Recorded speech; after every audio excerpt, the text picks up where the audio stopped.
Hi, my name is Raven, and we're here with beautiful Gail Thackray. And I'm going to be asking her some questions about her spiritual journey and her book.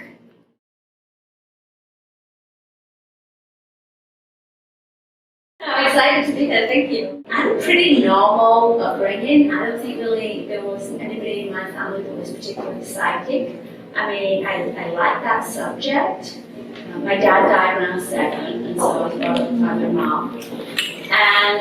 But it's funny because as a kid I was very entrepreneurial, and I used to do these kind of like a garage sale with games, and I raised money for the local dog charity, the animal shelter, and so I do these sometimes on the weekend. And I was maybe 10 years old, 9 years old, and we used to have games for different kids when I was a kid myself. And the thing that I used to always do was I took a fishbowl and I put it upside down, and I used to go in this shed and I dressed like Gypsy Rosalie. And people would come in and I'd charge them like $1 for a reading. And they'd go in and I'd read the fishbowl. Oh, this is going to be the future, right? It was just a silly game. Well, years later when I was a teenager, some of my girlfriends came and they said, "Would you read for me?" And I said, "No, I was reading the fishbowl, are you kidding me?" And they said, "No, I mean, everything you said came true." And I said, no, I mean, I just made that stuff up. And they said, "You couldn't have made that up. You told me," one girl said, "You told me I was going to move, my grandma was going to win the lottery, my dad was going to have a break his leg or something, we were going to move down south, and then we were going to live down there, I was going to change schools. And there's no way that I could have just done that because you told me that." And I thought, oh, it's just a coincidence. But other people told me that. But I didn't really believe that I was actually had any kind of abilities. I mean, to me, I simply made it up, and it was a funny kind of game. And it wasn't actually until many, many years later, I came to America, I had a business for a while, and then I had this kind of spiritual epiphany when I was 40. And, you know, for me, it was like all of a sudden I'm normal. And then I went to this, it was like a workshop that I went to. We were actually something like a conscious life, and there was a person, there was a medium, going around the room and picking people, pick this person, that person. And I'm sitting there thinking, oh, yeah, pick me, let's do, get a little reading. And she didn't. And so she was doing a workshop, and I thought, oh, I'll go there, I'll probably meet everybody, right? So we went, we didn't even know. I dragged my mum along, we didn't even know what it was about. We get there and said, how do you become a medium? I thought, yeah, well, we're not going to do that. And she had us get up on stage, do kind of a light meditation, nothing really weird. And we got up on stage, and then we had to go around the room and meet people and talk with spirits. And so I said, oh, I think I did mine wrong. I'm not very good at this. I don't think I can do this, but I just made mine up. And she said, well, what did you get? And I said, well, I took this guy over here. This is Jean-Pierre Massé, his grandfather, and he said that he has this scaffolding company. He was supposed to take the scaffolding company that was his dad's company, it was his company, and then he became a pilot, so he's not very happy. And I just ran along, and that goes, oh my God, that's my grandfather's name, I am a pilot, that was what I was supposed to do, I was supposed to take the company from my dad. And I'm just like, it's just a coincidence, it's just a lucky guess.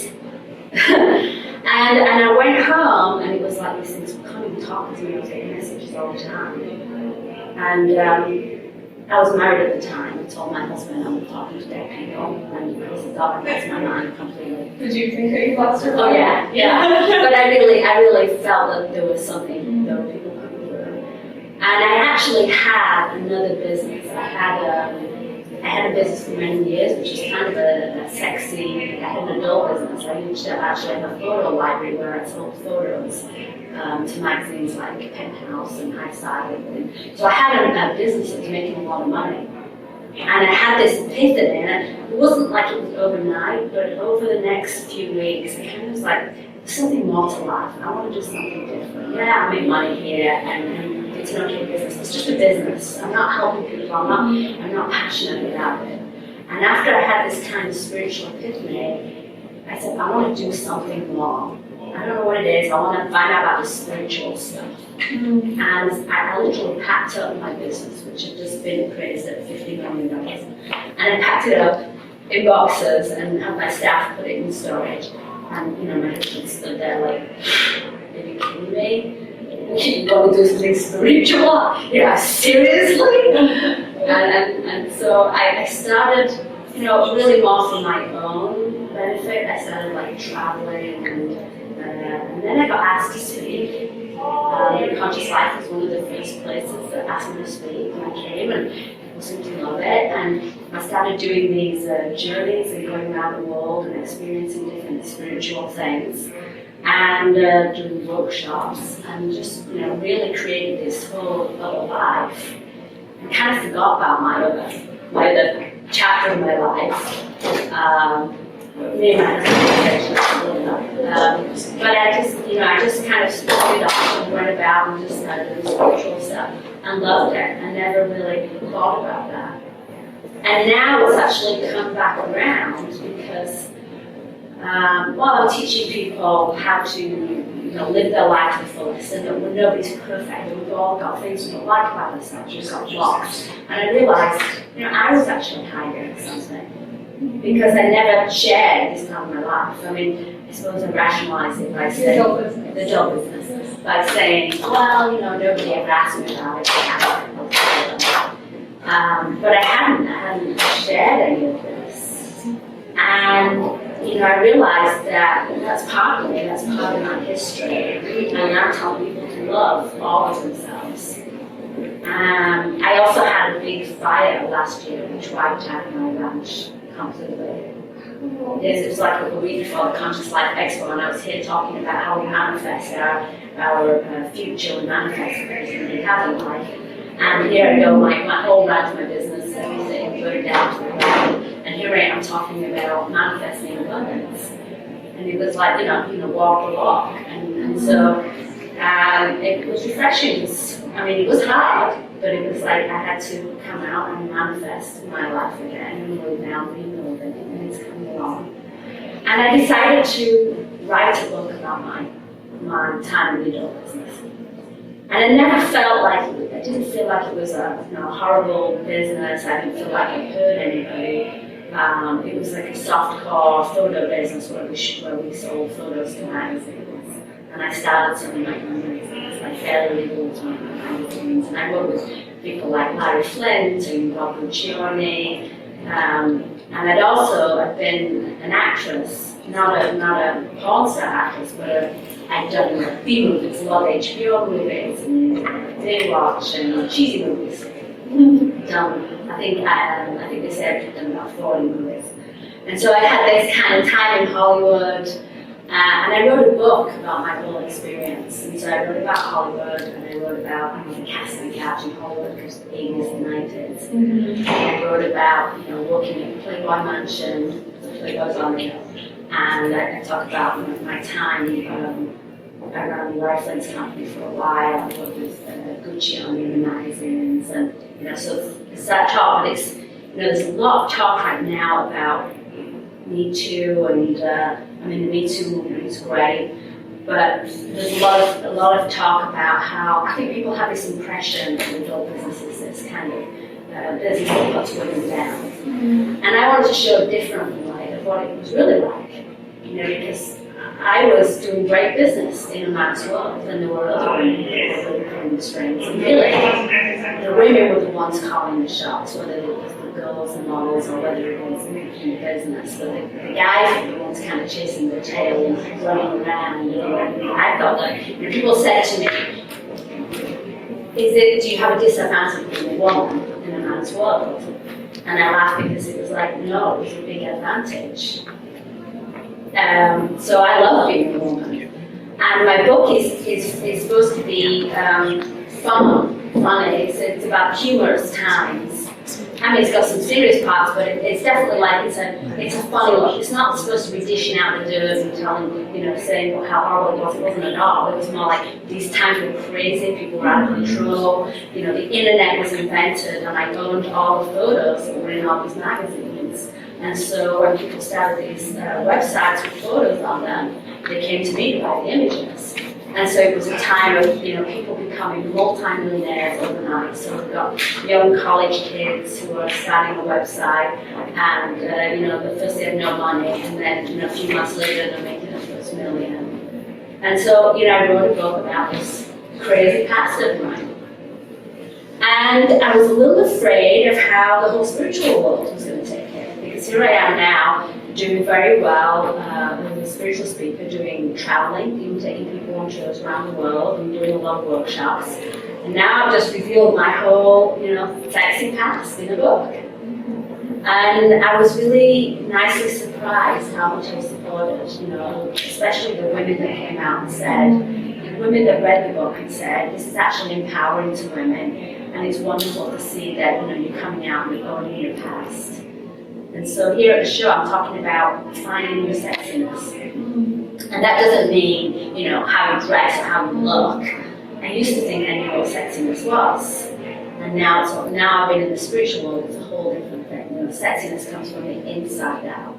It's about loving yourself, loving every part of you, and even those things that we saw we didn't like, that we hid, like my past. But we all hide things about ourselves. There's all parts of us that we don't like. Nobody's perfect, so we have to reset our expectations as to what we consider perfect, and to love ourselves as a whole being. So, I wouldn't be authentic if I didn't come out and share my past and love, my past and everything I do, because that's part of me, it's part of my personality. So I'm hoping going forward, I'm going to be helping spiritual people understand that they can be in the physical world, they can manifest abundance, they can be in business, they can be ambitious, they can dress sexy, they can feel confident about themselves. And equally, take people from the business world and help them to bring spirituality into their life, to have more meaning in their business and in their career. So I'm kind of doing all of it. Amazing. And I was very happy when I came here. I got a really great reception. We did Finding Your Sexiness last night, which was really more about empowering yourself and finding those parts of yourself that you don't like. And working through that and releasing that and saying that, we all have things we don't like. It's normal. And just to love those parts of you. And we had everybody up dancing. That was fantastic. So I did some trips around the world where I went for my own spiritual ventures, my travels, and I also took groups with me. And so I went a few times to see the crop circles in England. So these things appear usually when the crop gets big in about August. And then after that the farmers will cut the crop down. But these strange circles appear. And then they're huge. Some of them are half a mile or a mile long. And so we went to investigate them, and took a group with me, we filmed. And some of them are obviously fake. They say that guys come out with, planks and pieces of rope, and they push these things down. But, talking to people like some of the local pilots said they'd flown out, and then they'd flown back 10 minutes later, and there's this crop circle that's, half a mile long, that's been made in the last 20 minutes since they flew over and flew back. And then the really strange thing we found was once these crop circles had gone, and then the crops grew back, and then a couple of years later, one of the pilots showed me photos where they'd flown out, and you could see the snow on the ground, and this is a couple of years later, so it's not an impression in the crop circle, the actual pattern on the ground is actually there in the snow. So it's an energy imprint on the ground. And at one point we were filming, we went to this crop circle, it was really, really high energy, and my group was there, they were all taking photos, and there was this blue light, like a ball of blue light, very, very bright, and I had my crew filming it, and I'm talking, and I'm like, oh wow, look at this, oh my god, there's this blue light, this is amazing, and it was just hovering next to the crop circle, and all my clients were all taking videos and photos. And then when they edited it, I said, why did you take that blue light out? That was like the best bit. And they said, there was no blue light. And we looked through all the footage and said, what are you talking about? And I called all my clients and I said, you got photos, you got video? And they said, we did, we can't find it. No one person could find it. So that was a little strange. But, we looked at the energy in the circles, and I really think these are like orbs of energy. The come out of the ground, like big, huge orbs of light that come out of the ground. And as they come through the ground, if they happen to come through where the crop circle is, it changes the energy of the ground. But I think they come out all over. Wow, yeah, I've read different possibilities that there's ETs creating these crop circles, or that they're actually coming from the Earth. That is a vibrational frequency created by the Earth coming through. Oh, I haven't heard that one. I mean, that's possible. I don't know that, but my feeling was that there's spheres of energy coming up, there's something from above, but also coming out of the ground. They make an impression. And just as if you're meditating, when you get into a high state of meditation, so if you go for a long time and you sit and you really, create that, and you raise your vibration, you get to a higher level. When you walk into a crop circle, that's what it feels like. It feels like you're instantly, woo, like a really high level of vibration. I actually had a bracelet on that was it was made of silver, and it had meteorites in it. And I walked into the crop circle and it was boiling hot. I had to take it off because it was so hot. It was burning my wrist. So, and I guess that was from the vibration. And it was actually not, I wouldn't say very pleasant. It almost kind of gave you a headache when you went in. It was like so high that you felt like, ooh, like you couldn't stand it for very long. So I definitely think there's something there. Wow. But I've experienced many different sites all over the world, and there are, all kinds of strange vortexes and energies and places that we can benefit from. Have you ever had any direct experiences with extraterrestrials? Well, I've had experiences where it felt dream state, but I had one before I even got into any of the spiritual stuff, and I was out in Palm Springs at a show, and I went to a hotel and I walked out on the balcony, and I saw about 20 of these balls of light, about the size of maybe a helicopter or a car, and they were just kind of moving independently, but in a V formation going across the sky. And I was with my boyfriend, and I said, what are those? And I wasn't even thinking, extraterrestrials. I was thinking, I think, very, very bright ducks, or are they helicopters, or whatever. There's no noise. And he said, I can't see them. What are you talking about? What do you mean you can't see them? They're right there. They're in the entire sky. How can you not see them? And he sat there all frustrated with me, like, I can't see them. What are you talking about? And I said, they're physical. They're there. They're right in the sky. And you cannot see them. And he walked back in the house and he turned on the TV, and there was a news program on about these lights that had just been seen in Arizona, and now they're describing this warm ball of light. It was like the size of a car. It was 20 of them right up there in the sky. I think that we all have the ability to do this. It's definitely a balance. I mean, when you're meditating and you're in that higher frequency, that higher vibration, you can connect it, and that's when you get messages. Sometimes it happens spontaneously, like the first time it happened to me and they started coming through. But the more you meditate, the more you get in the zone, the more you raise your vibration, the more you can get better intuition. You can feel loved ones, you feel angels. I mean, there's definitely these other dimensions. But when you're, busy picking up the kids from school, or, working on your company, or doing these things, you're more physically, more grounded, so you can experience that. So a lot of the time, it's just that people are too busy in their busy lives, and you have to really say, okay, I'm going to, do this, and spend the time. And it's hard to find the time to do that.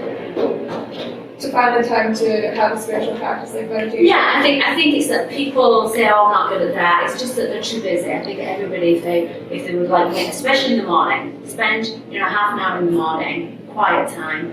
And meditating doesn't have to be some like woo-woo, I'm out of my head kind of thing. It could just be, I'm going for a walk, taking the dog, I'm getting out by myself, and just kind of being alone and being in your thoughts. And that's the kind of time that you're more in that higher frequency vibration. And then often, a loved one will just pop in and just, you feel somebody around you, feel your mom's around you, dad's around you. But a lot of time, people say, oh, I can't. The more you try, the more it doesn't work. If you're like, oh, I'm just trying to do this psychic class and I'm trying to get messages, it doesn't work, it blocks you. So what are 3 things that somebody could do, 3 top things you would recommend that somebody could tune into their intuition and tune into that that inner voice? Okay, well, switch on and off. Like, don't expect to be completely open in this high vibration all the time, because once you're in that vibration, if it's really strong and you're really high, you are very loopy. So you can't like go have a conversation and go to the supermarket when you're in that high vibration, or you're going to be walking around going, oh, I have a message for you, and I need to do something to look on you, and you'll be a little bit out of it. So you have to say, okay, now I'm finished, I'm normal, I'm in my physical body, now I'm opening up. Right? So that's one of the main things to do on and off, not to expect to do it all the time. Protection. There are lower energy vibrations around us, just like the good and positive people, and kind of a lower vibration. Just put a bubble of white light around you. Don't be inviting anything in that's on a negative vibration. So protection, turning on and off. And the more time you can do in a state of quiet meditation, the higher vibrations can be. So, John of God is an amazing healer in Brazil, and I've been going down there now for about 10 years, and actually I've taken a lot of groups down there. I brought John of God to Toronto to do an event. The place itself is a mystical, magical place, and he's a man. When he's not incorporated, he's John, the man, and when spirits come inside him and he does healing work, we call him John of God. So when he's working at the casa, he's incorporated with the spirit, and the spirits, good benevolent spirits that come through and do the work. There's been a lot of controversy recently. All this came out on the news that, he's molested 500 women and he's done all this awful stuff. And okay, first of all, it's just totally fake news. I mean, the press that came out, there was one woman who supposedly was a guy who used to go to John of God. She didn't see anything, but she thought maybe she heard something. But she's also talking about there's two versions of John of God, and they're in different dimensions and all kinds of crazy stuff. And the other person that came up with John of God's selling babies to Australia, and these 500 women, well, she supposedly committed suicide 2 weeks ago. She didn't. She's, had like 3 fake names and committed suicide a few times. So I think what happened was she put out all this evidence, and when they asked for the evidence, which of course she couldn't produce, then she pretended to commit suicide. It's crazy. How the world could get like this. So do you believe that what the information or the fake news or reports come out about John of God is like a direct allusion to a very powerful and influential healer, and that would be the purpose of creating this, is just to take down the good guys? There's been a lot of, for years they've tried to take down John of God for fake healing or for, all kinds, everything they've tried for many, many years. They've really tried to stop the healing. I thought, in the last few years where he's cured the president's son, Bill Clinton, Oprah, you think that this would not happen. How something like this would happen, I don't know. I mean, the truth is, they're actually holding him right now in jail. They've got testimonies from 2 women that they're considering, not 500, 2. Now, whether John the man really has done something with 2 or 3 women, I can't say, because I'm not there all the time, but all I can say is I've been going for 10 years. It's an amazing, amazing place. This is just not in its character at all. I've been alone with him many times myself. I took him to Toronto. I mean, he's had plenty of opportunities with me and has never, ever done anything like that. But I know the 500 women, it's just absurdity. It just amazes me that people will read the press, believe this, and that this could happen to a man that's done so much for so many people. But the place is still an amazing sanctuary, and actually I've got clients going down there, and they're saying that the spirits are working with the people whether John of God is there or not, which has always happened. When I took John of God to Toronto, he was gone for a week. People still went to Casa, the spirits still do the healing. So actually they're saying right now it's a really, really powerful place to go. The spirits are showing them very, very strong. And so I encourage people to go. And I hope that justice will be done, that John of God will come back. But the center's a beautiful place.